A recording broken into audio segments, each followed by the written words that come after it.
अभी तक हम लोग ने dual nature of radiation and matter में इलेक्ट्रॉन एंड उसकी प्रॉपर्टीज पढ़ ली। इलेक्ट्रॉन कैसे डिस्कवर हुआ था एंड उस पर चार्ज कितना होता है एंड उसका मास कितना होता है, ये सब हमने अभी तक पढ़ लिया है। लास्ट टॉपिक हमने पढ़ा था इलेक्ट्रॉन एमिशन। हमने देखा था किस किस तरीके से इलेक्ट्रॉन एमिट किया जा सकता है। एक मेटल की सरफेस पे से या तो उस पर यूवी रेडिएशन या कोई भी इलेक्ट्रोमैग्नेटिक वेव रेडिएट करवा के यहाँ से वेव रेडिएट करा के इलेक्ट्रॉन्स एमिट किए जा सकते हैं, या फिर इस मेटल के प्लेट को अगर इनफ टेम्परेचर पे हीट करेंगे तो इसके सरफेस पे जो इलेक्ट्रॉन्स है उनको इतनी एनर्जी मिल जाएगी कि वो मेटल की सरफेस को लीव करके निकल सके। ये दो तरीके थे। एंड एक और तरीका था पोटेंशियल डिफरेंस अप्लाई करके, मतलब मेटल की प्लेट्स को हाई पोटेंशियल डिफरेंस पे लगाए, potential difference of the order of 10⁸ volts. तो इस प्लेट जो ये पॉजिटिव प्लेट है ये नेगेटिव प्लेट है, तो नेगेटिव से पॉजिटिव की तरफ इलेक्ट्रॉन्स अट्रैक्ट होंगे, तो नेगेटिव प्लेट से एमिट होना शुरू हो जाएंगे इलेक्ट्रॉन्स अगर ये पोटेंशियल डिफरेंस 10⁸ वोल्ट्स के ऑर्डर का होगा, 10⁸ वोल्ट्स। तो अभी तक हमने इलेक्ट्रॉन्स की प्रॉपर्टी देखी एंड उन्हें उनके पार्टिकल नेचर की स्टडी किया, उनको पार्टिकल की तरह एस्टेब्लिश किया।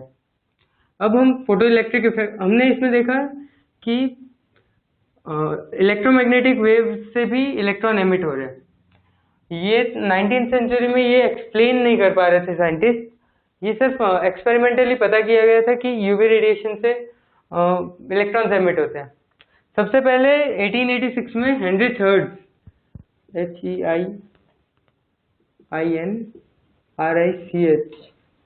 हेनरी थर्ड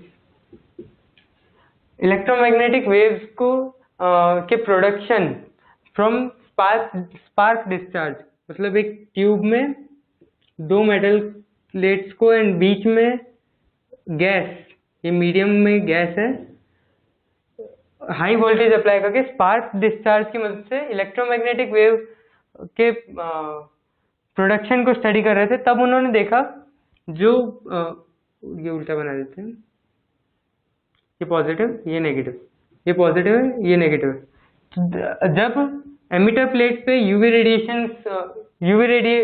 लाइट रेडिएट की जा रही थी तो यहाँ पे करंट की वैल्यू इंक्रीज हो गई थी। उन्होंने देखा कि यहाँ पे जो स्पार्क डिस्चार्ज हो रहा था वो ज़्यादा हो रहा था rather than the normal case जब यूवी रेडिएशन नहीं थे।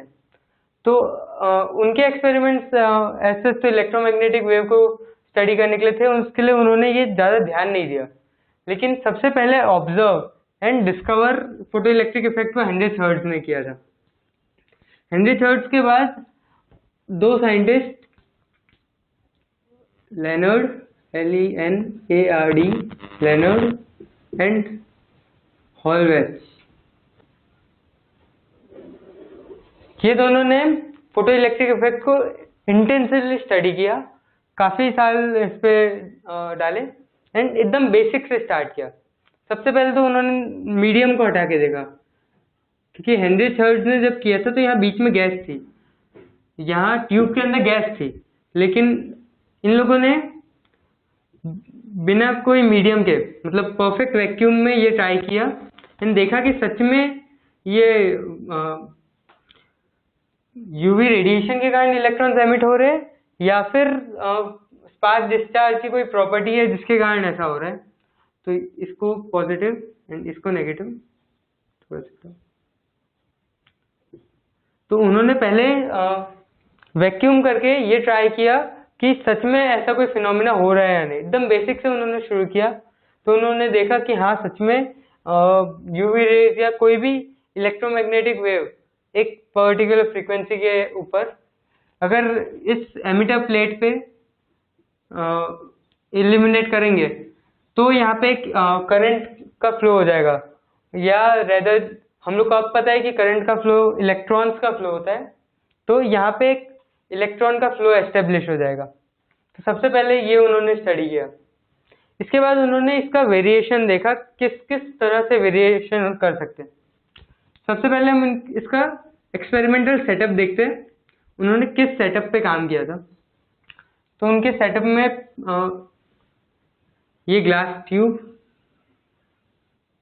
यहाँ ग्लास ट्यूब में ऊपर एक बालकनी टाइप सी, यहाँ पे आप अलग अलग टाइप के लेंस लगा सकते हो। यहाँ पे था लेंस, ये लेंस फिल्टर की तरह काम करते हैं। आप अगर यहाँ पे पर्टिकुलर लेंस लगा दो, जैसे हम फिल्टर लगाते हैं लाइट्स पे, तो सिर्फ रेड लाइट पास हो सकती है या सिर्फ येलो लाइट पास हो सकती है। तो ऐसे यहाँ पे लेंस या फिर फिल्टर, FILTER,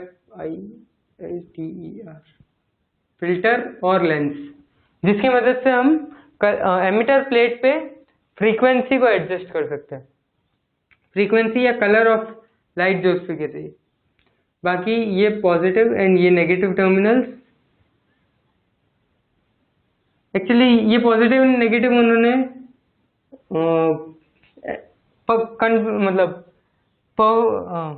फिक्स नहीं किया था कि वो पॉजिटिव रहेगा या नेगेटिव रहेगा। उन्होंने पोटेंशियल डिफरेंस के अगेंस्ट भी वेरिएशन चेक किया था। उसके लिए उन्होंने ये दोनों ब्रांचेस खुली छोड़ दी थी, जैसे ये ऐसे था एंड ये यहाँ नीचे एक सिस्टम था जिससे आप पोटेंशियल डिफरेंस चेंज कर सकते थे। ये एक रजिस्टर है, रजिस्टर के अक्रॉस एक बैटरी लगी हुई है।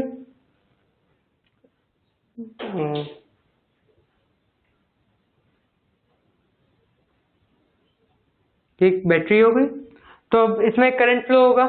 यहाँ से ऐसे ये पॉजिटिव है ये नेगेटिव है, तो यहाँ से एक करंट फ्लो होगा। तो इस करंट फ्लो के कारण हम कंडक्टिंग वायर्स में तो पोटेंशियल ड्रॉप मानते नहीं, तो मोस्ट ऑफ द ड्रॉप जितना भी ये V वोल्ट है, ये V वोल्ट इस रजिस्टर के लेंथ के अक्रॉस ही ड्रॉप होगा। तो रजिस्टर के अगर हम ये पॉइंट को कनेक्ट कर दें इससे एंड दूसरे पॉइंट को, नॉट इससे एक्चुअली, वोल्ट मीटर है यहाँ पे,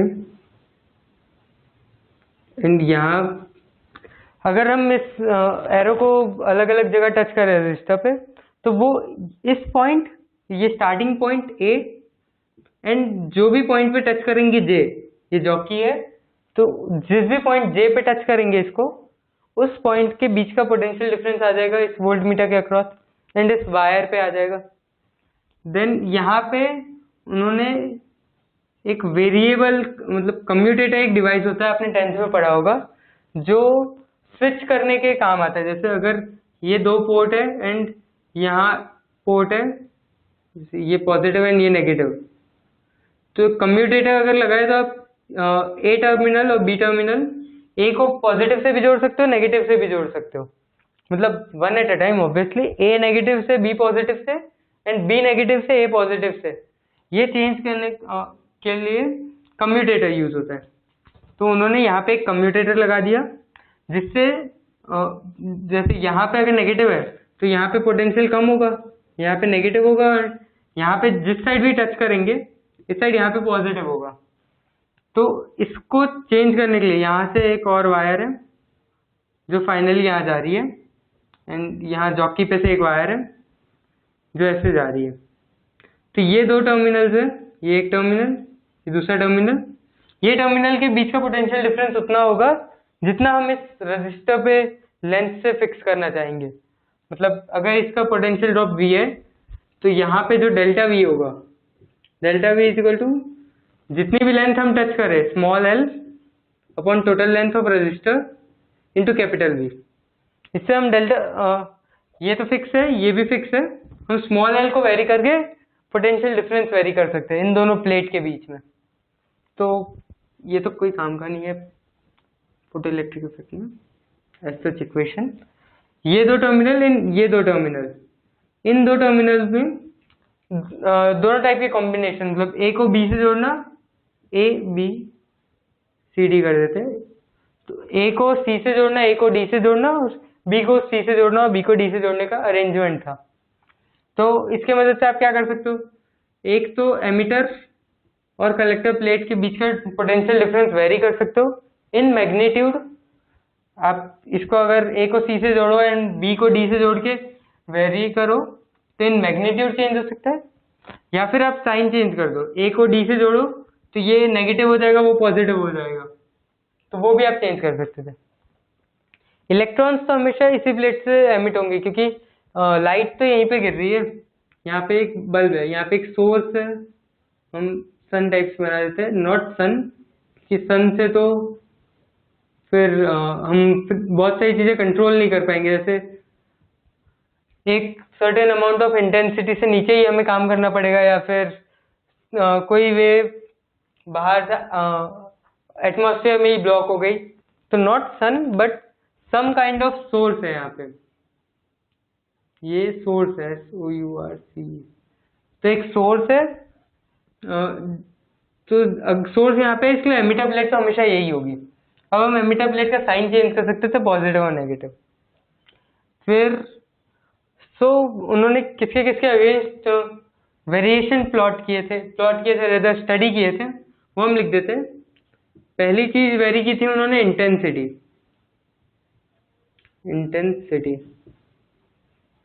अब इंटेंसिटी होती क्या है?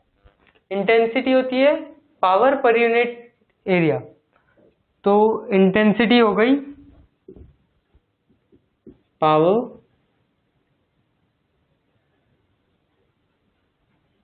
पर यूनिट एरिया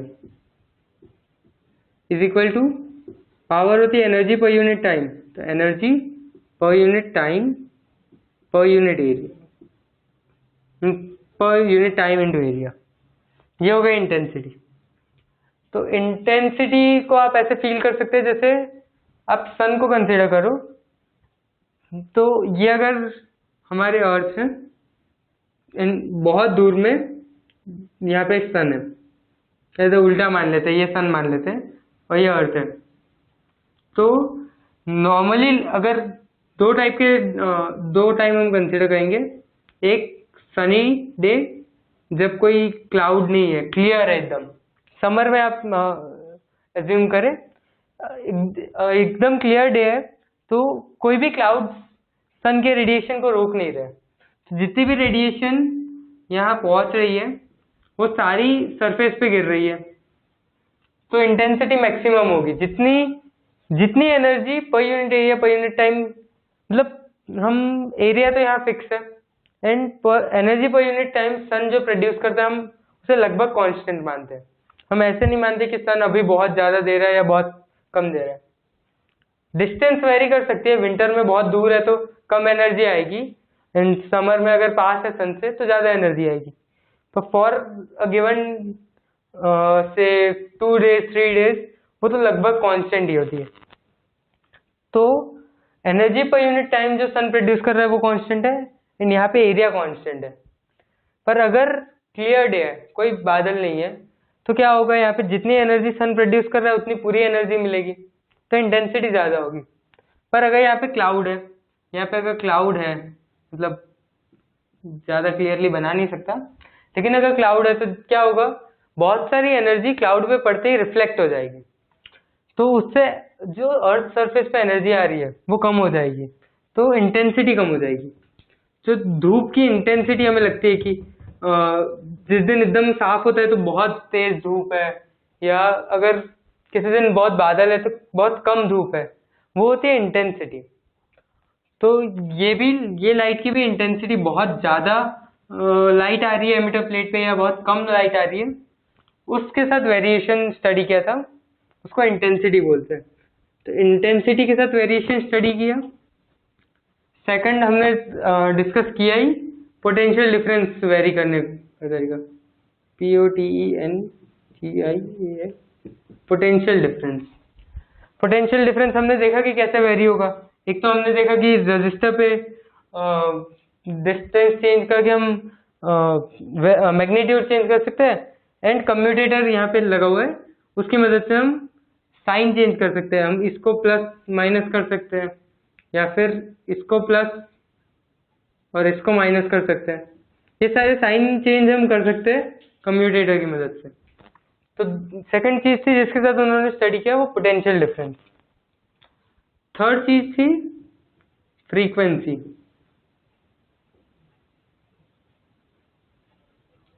एंड फोर्थ था मेटल। मेटल कहाँ पे है? ये इलेक्ट्रोड मेटल के बने हुए हैं ना, तो इलेक्ट्रोड का मेटल भी चेंज कर सकते हैं।